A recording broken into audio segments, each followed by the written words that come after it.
दोस्तों, मैं हूं आपके साथ प्राची कुमारी। देश दुनिया की तमाम खबरें जानने के लिए मेरे साथ बने रहिए आरपी समाचार पर, जहां दिखेंगी खबर सच।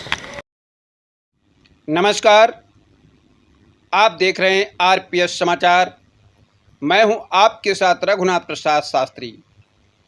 नज़र डालते हैं आज की कुछ खास खबरों पर। सबसे पहले हम शुरुआत करेंगे दिल्ली से। दिल्ली में 24 घंटे के भीतर कोरोना के 366 नए मामले सामने आए हैं। पॉजिटिविटी 3.95 हो गई है। 20 अप्रैल को होगी आपदा प्रबंधक की बैठक। राजधानी दिल्ली में पिछले 72 घंटों में लगातार कोरोना के नए मामले बढ़ रहे हैं।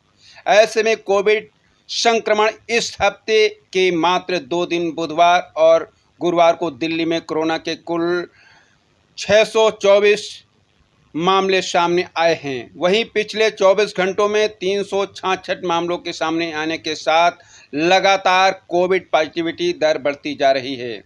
ऐसे में सरकार और आम जनमानस के बीच कोविड की अगली लहर को लेकर आशंकाएं बढ़ रही हैं। वहीं दिल्ली सरकार ने संक्रमण पर लगाम लगाने की अंतिम विकल्प पर विचार शुरू कर दिया है। राजधानी दिल्ली में इस हफ्ते तेजी से कोरोना के मामले बढ़ रहे हैं। बुधवार और गुरुवार को दिल्ली में कोरोना के कुल 624 नए मामले सामने आए। वहीं शुक्रवार को 366 केस दर्ज किए गए। संक्रमण की रफ्तार को देखते हुए दिल्ली में एक बार फिर से कोरोना संक्रमण की लहर तेज होने लगी है और आशंकाएं बढ़ने लगी हैं। इस बात की चिंता अब दिल्ली सरकार को भी सताने लगी है। इससे पहले सरकार की ओर से कहा गया कि राजधानी में कोरोना संक्रमण को लेकर चिंतित होने जैसी कोई बात नहीं है।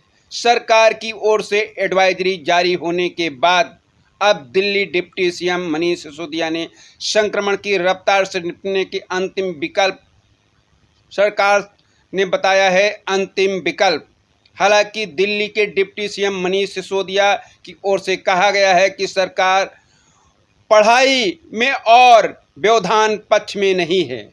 पढ़ाई में व्यवधान के पक्ष में बिल्कुल नहीं है। हमारा उद्देश्य छात्रों और शिक्षकों की सुरक्षा सुनिश्चित कराते हुए पढ़ाई जारी रखना है। सरकारी आंकड़ों ने बढ़ाई चिंता। सरकारी अधिकारियों की ओर से गुरुवार को कहा गया है कि दिल्ली आपदा प्रबंधन प्राधिकरण डीडीए में बढ़ते कोरोना संक्रमण और इसके प्रभाव को लेकर 20 अप्रैल को एक बैठक करने वाला है। वहीं अगले सप्ताह बुधवार को उपराज्यपाल की अध्यक्षता में दिल्ली आपदा प्रबंधन प्राधिकरण की बैठक होने जा रही है। राज्य के स्वास्थ्य विभाग के आंकड़ों के अनुसार दिल्ली में गुरुवार को 325 नए संक्रमण के मामले आए। पिछले 40 दिनों में यह सबसे अधिक मामले जब एक दिन के भीतर मिले हैं। 20 अप्रैल को होगी डीडीएमए की बैठक। शुक्रवार को दिल्ली में कोविड पॉजिटिविटी दर 3.95% पहुंच गई। इससे पहले गुरुवार को कोविड के 325 नए मामले दर्ज किए गए थे। तब कोविड पॉजिटिविटी दर 2.39% थी।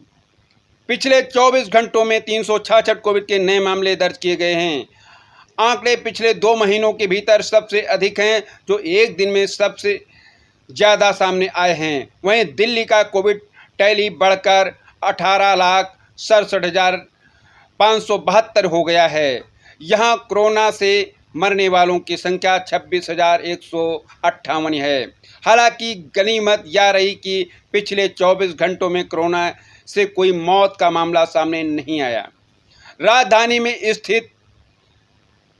स्थिति की सुरक्षा के लिए 20 अप्रैल को दिल्ली आपदा प्रबंधन प्राधिकरण डीडीएमए की बैठक बुलाई गई है।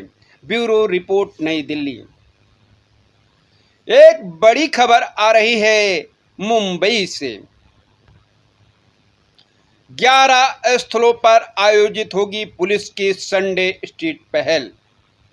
आपको बता दें कि तेज गति से चलने वाले महानगर में तनाव मुक्त वातावरण बनाने की पहल के रूप में मुंबई पुलिस ने इस सप्ताह अंत में 11 क्षेत्रों में संडे स्ट्रीट का आयोजन किया गया है। एक अधिकारी ने यह जानकारी दी। पुलिस आयुक्त संजय पांडे के दिमाग की उपज संडे स्ट्रीट के दौरान लोग सड़कों का इस्तेमाल योग, जॉगिंग, स्टेकिंग, साइकिलिंग और अन्य प्रकार की गतिविधि के लिए कर सकते हैं। अधिकारी ने कहा, इस बार संडे स्ट्रीट दक्षिण मुंबई के Nariman point, marine drive, Bandra के कार्टर रोड, गोरेगांव के mind space, back road, Lokhandwala road, DN Nagar, IC.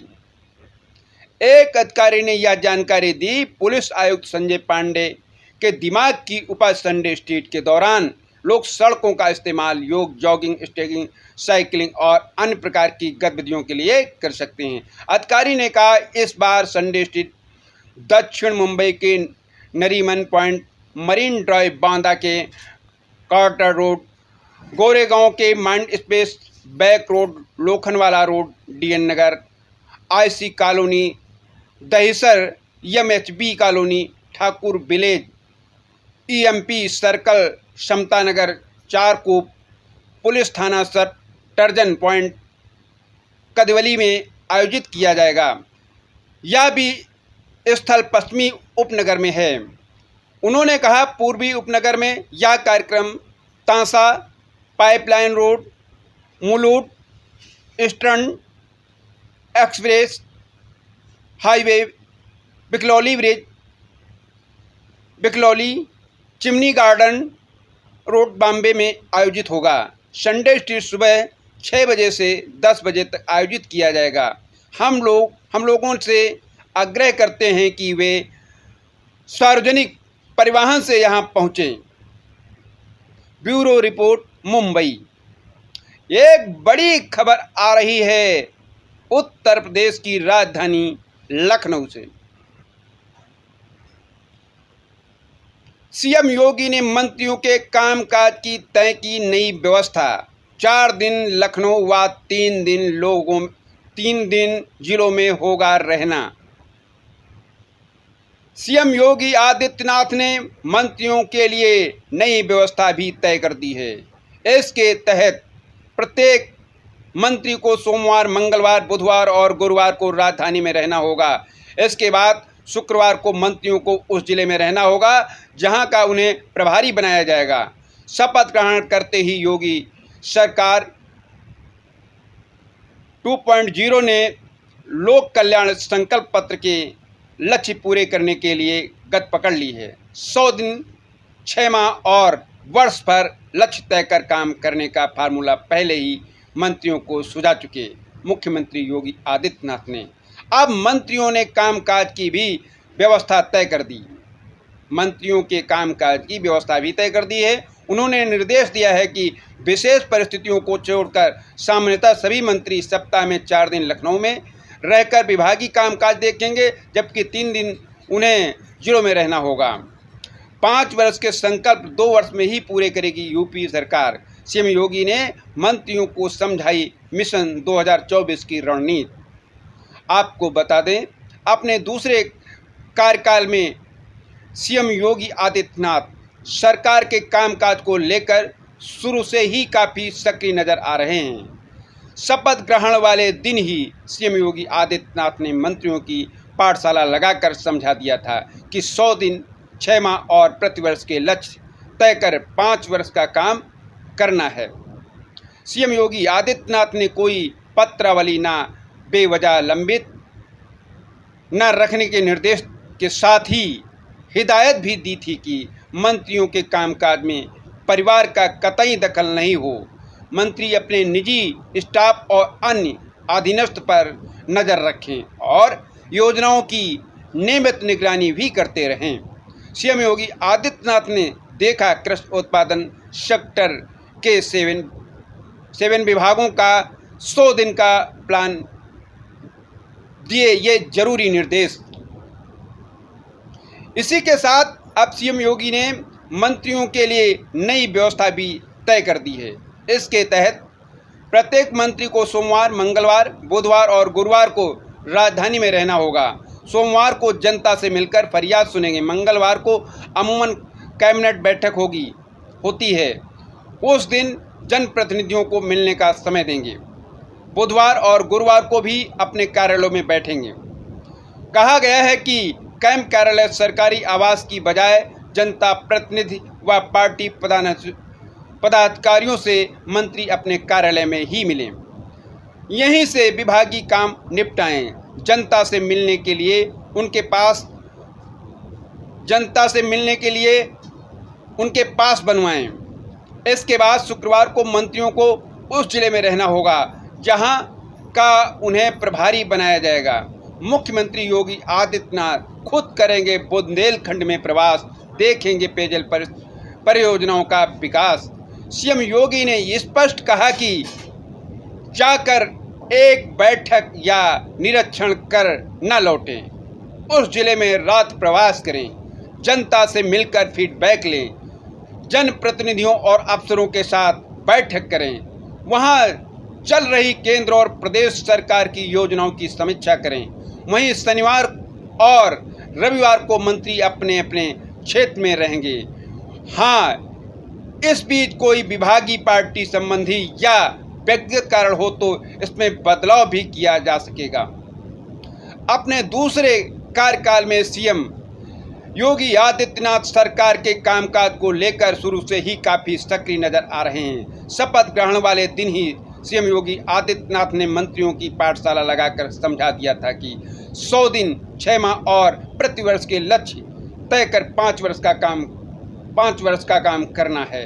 CM Yogi Adityanath ने कोई पत्रावली न बेवजह लंबित न रखने के निर्देश के साथ ही हिदायत दी थी कि मंत्रियों के कामकाज में परिवार का कतई दखल न हो। मंत्री अपने निजी स्टाफ और अन्य अधीनस्थ पर नजर बनाए रखें और योजनाओं की नियमित निगरानी भी करते रहें। रिपोर्ट आरती सचदेवा। एक बड़ी खबर आ रही है उत्तर प्रदेश के कानपुर से। जिलाधिकारी ने कहा शिक्षा व्यवस्था में सुधार होना प्राथमिकता है। कानपुर देहात नई जिलाधिकारी नेहा जैन ने कहा कि शिक्षा से पिछड़ेपन को दूर किया जा सकता है, इसलिए शिक्षा व्यवस्था में सुधार पहली प्राथमिकता होगी।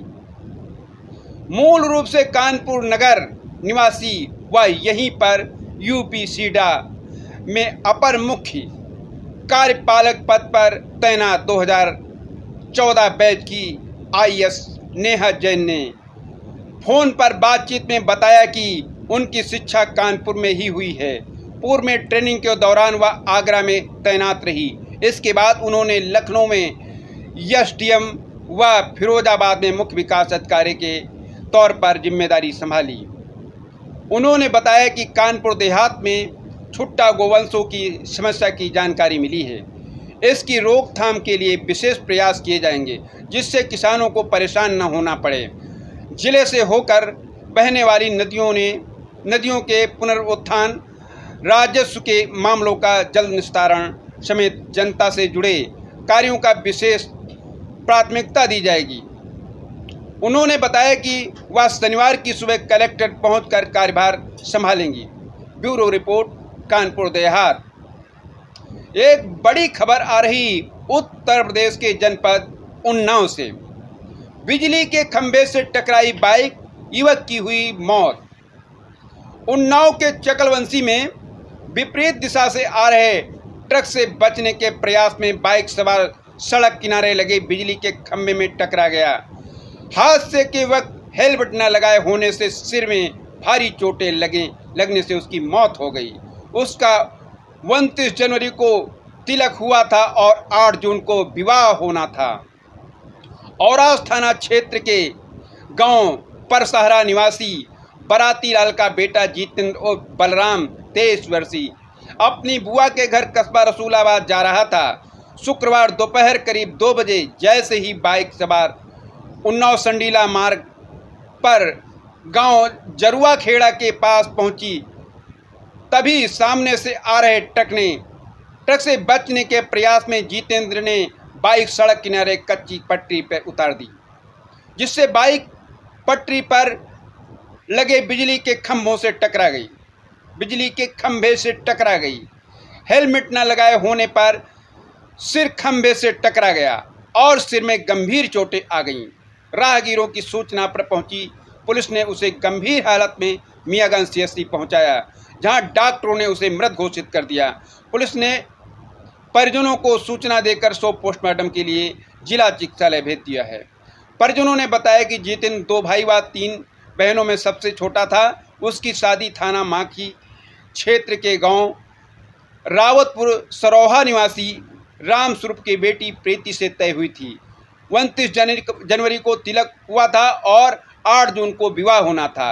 उसकी मौत से दोनों परिवारों में मातम छा गया। Bureau report Unnao. एक बड़ी खबर आ रही है उत्तर प्रदेश के प्रयागराज से। प्रशासन को अब याद आई नन्ही धाविका काजल की मेहनत। डीएम ने की मदद की घोषणा। पिछले वर्ष नवंबर महीने में आयोजित 36वें इंदिरा मैराथन में काजल निषाद आकर्षण का केंद्र रही। उसने 4 घंटे 22 मिनट में 42 किलोमीटर से अधिक दूरी तय की थी। यह दौड़ पूरी की थी, जबकि कई धावक दौड़ तक पूरी नहीं कर सके थे। खबर विस्तार से। इंदिरा मैराथन में 42 किलोमीटर से अधिक की दूरी पूरी करने के बावजूद वाजिब सम्मान और हक से वंचित 9 वर्षीय काजल की अब जिला प्रशासन को भी याद आई है। मुख्यमंत्री से शिकायत के लिए प्रयागराज से लखनऊ तक दौड़ लगाने वाली काजल को डीएम संजय कुमार खत्री ने बुधवार को 5100 रुपये प्रोत्साहन राशि तथा किट प्रदान करने की घोषणा की। खेल विभाग की ओर से काजल के लिए प्रशिक्षण की भी व्यवस्था की जाएगी। पिछले वर्ष नवंबर महीने में आयोजित 36वें इंदिरा मैराथन में काजल निषाद आकर्षण का केंद्र रही। उसने 4 घंटे 22 मिनट में 42 किलोमीटर से अधिक दूरी की यह दौड़ पूरी की थी, जबकि कई धावक यह दौड़ पूरी नहीं कर सके थे। उसकी इस उपलब्धि की बड़ी तारीफ हुई थी, लेकिन प्रशासन की ओर से उसे कोई सम्मान प्रोत्साहन राशि नहीं दी गई थी। इससे निराश काजल शिकायत करने के लिए रविवार को सुभाष चौराहे से दौड़ते हुए लखनऊ स्थित मुख्यमंत्री कार्यालय के लिए निकल पड़ी। मुख्यमंत्री और क्रीड़ा अधिकारी की करेगी सीएम से शिकायत। उसके साथ कोच रजनीकांत भी शामिल हैं। काजल का कहना है कि लखनऊ में वह मुख्यमंत्री से प्रशासन एवं क्रीड़ा अधिकारी की शिकायत करेगी। नन्ही धाविका ने अपनी इस यात्रा को Prayagraj to Lucknow ultra marathon का नाम दिया है। रविवार को अल्ट्रा मैराथन शुरू होने के बाद प्रशासन को जब काजल की याद आई तो उसे मनाने की कोशिश शुरू हो गई। डीएम संजय कुमार खत्री ने बताया कि काजल को पूरी किट दी जाएगी। 5100 रुपये प्रोत्साहन राशि के रूप में भी दिए जाएंगे। उन्होंने काजल के लिए प्रशिक्षण की व्यवस्था किए जाने की भी बात कही है। इसके लिए उन्होंने प्रभारी क्षेत्रीय क्रीड़ा अधिकारी को प्रक्रिया पूरी करने के निर्देश दिए हैं। Bureau report Prayagraj. एक बड़ी खबर आ रही है प्रतापगढ़ से, उत्तर प्रदेश के जनपद प्रतापगढ़ से। शराब माफिया गुड्डू सिंह की 7 करोड़ से अधिक की संपत्ति हुई कुर्क। आपको बता दें, जिला मजिस्ट्रेट ने गिरोह बंद एवं समाज विरोधी क्रियाकलाप निवारण के मुकदमों में उसकी संपत्ति को कुर्क कराने का आदेश दिया था। शुक्रवार को तहसील प्रशासन व पुलिस ने कुंडा व बलीपुर स्थित उसके घरों पर कार्रवाई की। खबर विस्तार से। कुंडा इलाके के रहने वाले शराब माफिया संजय प्रताप सिंह और गुड्डू सिंह की 7 करोड़ से अधिक की संपत्ति प्रशासन ने शुक्रवार को कुर्क कर ली। फॉर्च्यूनर कार, गांव में स्थित मकान और कई जमीनों को प्रशासन ने मुनादी कराने के बाद सीज कर दिया। पत्नी के नाम से लखनऊ में बना आलीशान घर भी प्रशासन ने कुर्क कर दिया है। जिला मजिस्ट्रेट ने गिरोह बंद एवं समाज विरोधी क्रियाकलाप निवारण के मुकदमों में उसकी संपत्ति को कुर्क करने का आदेश जारी कर दिया था। शुक्रवार को तहसील प्रशासन व पुलिस ने कुंडा व बलीपुर स्थित उसके घरों पर कार्रवाई की। हथिगवा थाना क्षेत्र के बलीपुर गांव के मूल निवासी संजय प्रताप सिंह उर्फ गुड्डू सिंह पर पुलिस ने 1 वर्ष पहले मिलावटी शराब बनाने का मुकदमा दर्ज किया था। पुलिस ने हथिगवा के झाझा का पुरवा में करीब 12 करोड़ रुपए का शराब बनाने का केमिकल बरामद किया था। इसके पूर्व भी जगह जगह शराब पकड़ी गई थी। इन सभी मामलों में संजय सिंह उर्फ गुड्डू सिंह का नाम सामने आया था। करोड़ों रुपए की अवैध शराब बरामद होने के बाद बढ़ी थी मुश्किलें। जगह जगह करोड़ों रुपए की शराब बरामद होने के मामले में पुलिस ने संजय प्रताप सिंह और गुड्डू सिंह समेत 48 लोगों के खिलाफ रिपोर्ट दर्ज की थी। बाद में पुलिस ने गुड्डू सिंह के खिलाफ गैंगस्टर की कार्रवाई की और उसे गैंग का लीडर बताते हुए उसकी संपत्तियों को चिन्हित किया। इसका मुकदमा जिला मजिस्ट्रेट के यहाँ चल रहा था।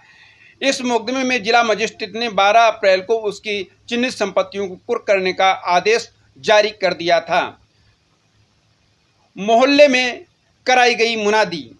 शुक्रवार को एसडीएम कुंडा सतीश चंद्र मिश्रा, सीओ अजीत सिंह भारी फोर्स के साथ कुंडा के